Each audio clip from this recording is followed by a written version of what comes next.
नमस्कार बंधुरा केमन आছেন सबाई रीना रान्नाघर उइथ ब्लगिंग्से आपनादेर सबाइके जानाई अनेक स्वागत।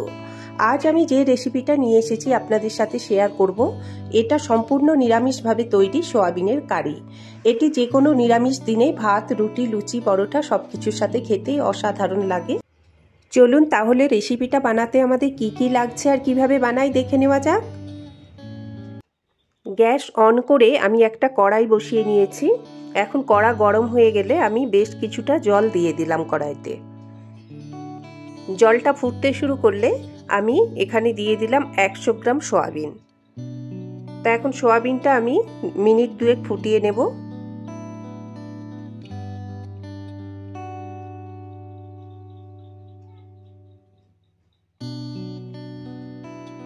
দু মিনিট হয়ে গেছে, সয়াবিনটা দেখুন অনেকটা ফুলেও উঠেছে। এখন আমি সোয়াবিনটা এই জল থেকে তুলে নেব।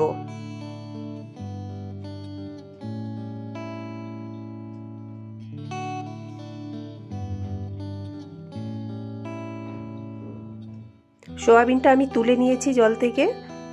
এখন সোয়াবিনটা 2-3 বার ঠান্ডা জল দিয়ে আমি ধুয়ে নিয়েছি। তারপর অতিরিক্ত যে জলটা আছে সেটা আমি হাত দিয়ে চিপে বের করে নিচ্ছি। বের করে একটা প্লেটের মধ্যে রাখছি।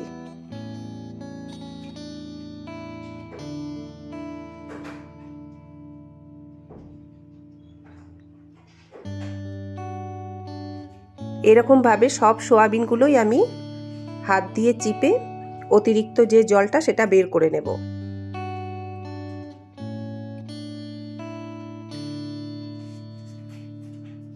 কড়া গরম হয়ে গেলে আমি দিয়ে দিলাম 2 টেবিল চামচের মতো সরষের তেল।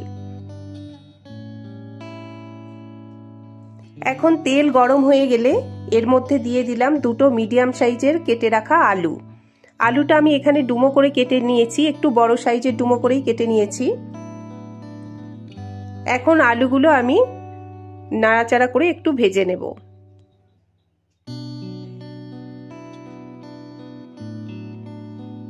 দিয়ে দিলাম অল্প একটু নুন আর একটু হলুদ গুঁড়ো।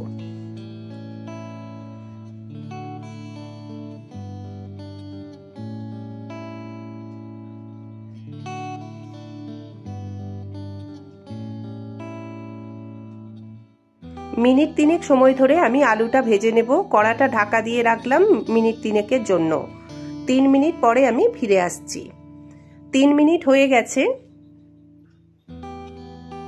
আলুটা ভাজা হয়ে গেছে আর কিছুটা নরমও হয়ে গেছে আলুটা।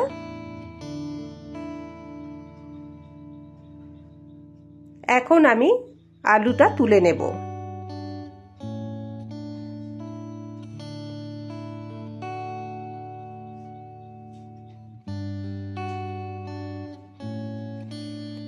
ওই তেলের মধ্যেই আমি দিয়ে দিলাম সেদ্ধ করে রাখা সোয়াবিন। মিনিট 3 ধরে সোয়াবিনটা আমি ভেজে নিলাম মিডিয়াম ফ্লেমে রেখে গ্যাসটা।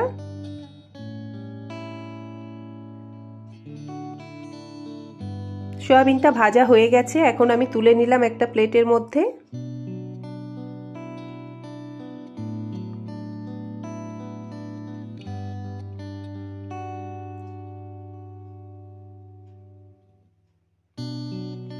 আবারও কড়াতে দিয়ে দিলাম 2 টেবিল চামচ সরষের তেল।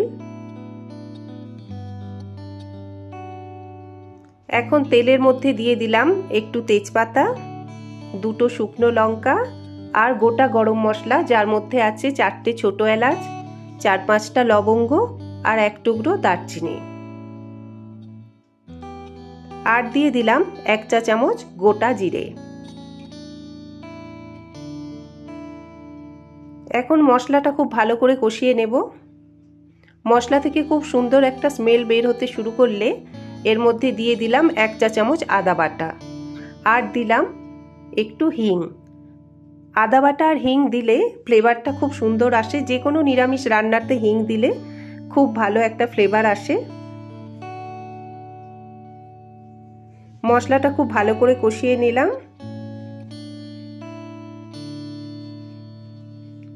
মশলাটা খুব ভালো করে কষানো হয়ে গেলে এর মধ্যে দিয়ে দিলাম কেটে রাখা একটা টমেটো। একটা মিডিয়াম সাইজের টমেটো আমি কেটে রেখেছিলাম। এখন টমেটোটা খুব ভালো করে কষিয়ে নেব,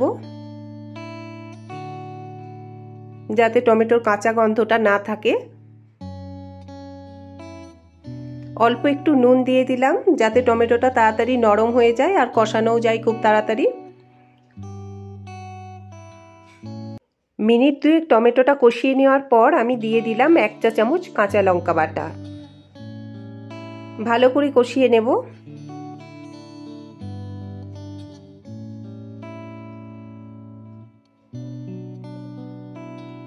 অল্প একটু জল দিয়ে দিলাম, যাতে ভালোভাবে মশলাটা কষানো যায়, টমেটোটা কষানো যায়, কড়াতে লেগে না যায়।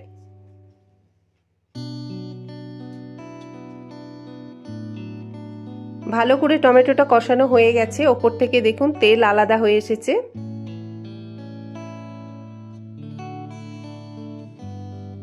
এখন আমি এর মধ্যে কিছু মশলা অ্যাড করব। দিয়ে দিলাম 1/2 চা চামচ হলুদ গুঁড়ো, 1.5 চা চামচ জিরে গুঁড়ো, 1 চা চামচ ধনে গুঁড়ো, 1/2 চা চামচ লঙ্কা গুঁড়ো, আর দিয়ে দিলাম 1.5 চা চামচ কাশ্মীরি লঙ্কার গুঁড়ো।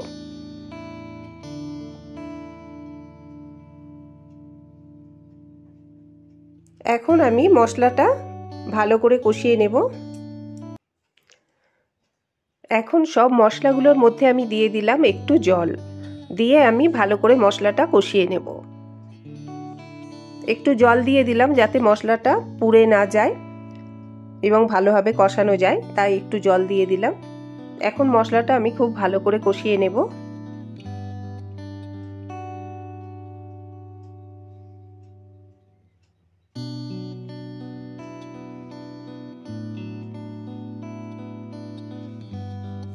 অল্প একটু চিনি দিয়ে দিলাম, এটা দিতেও পারেন, পছন্দ না হলে নাও দিতে পারেন, তবে দিলে স্বাদটা ভালো হয়।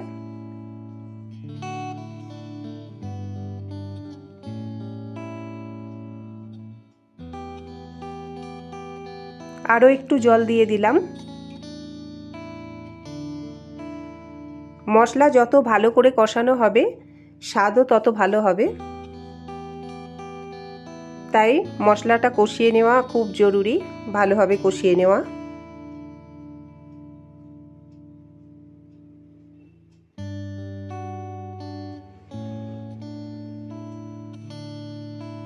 মশলাটা খুব ভালো করে কষানো হয়ে গেছে, তেল আলাদা হয়ে এসেছে।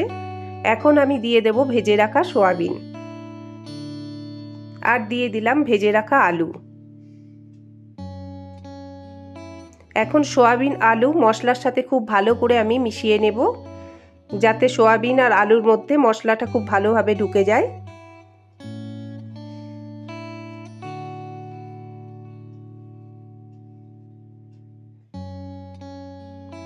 খুব ভালো করে কষিয়ে নেব সয়াবিন আলু মশলার সাথে।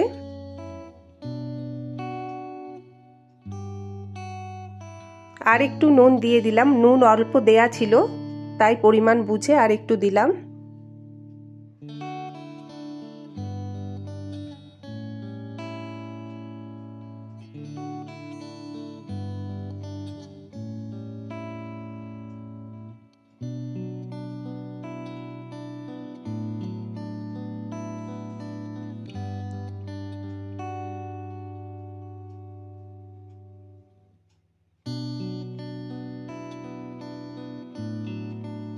খুব ভালো করে সয়াবিন আলুটা কষানো হয়ে গেছে, এখন আমি পরিমাণ মতো জল দিয়ে দিলাম।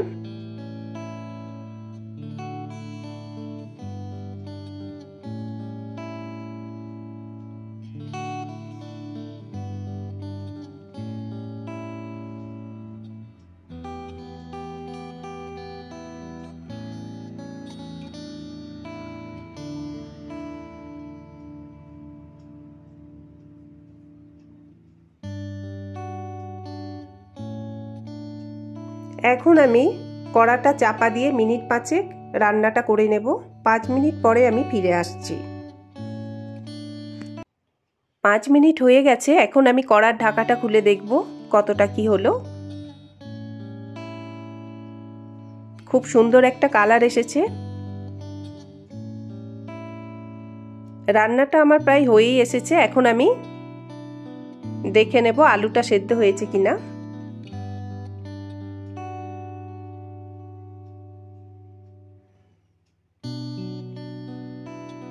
আলু খুব ভালোভাবে সেদ্ধ হয়ে গেছে।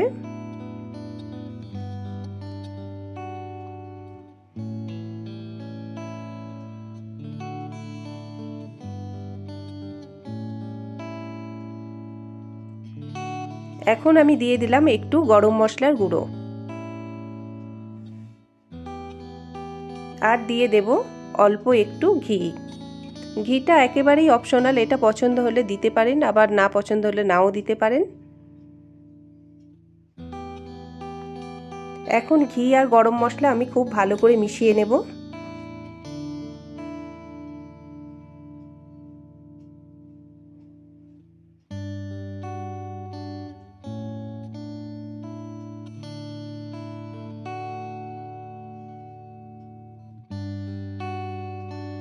রান্নাটা আমার একেবারেই কমপ্লিট হয়ে গেছে। এখন আমি গ্যাসের ফ্লেমটা অফ করে দিলাম।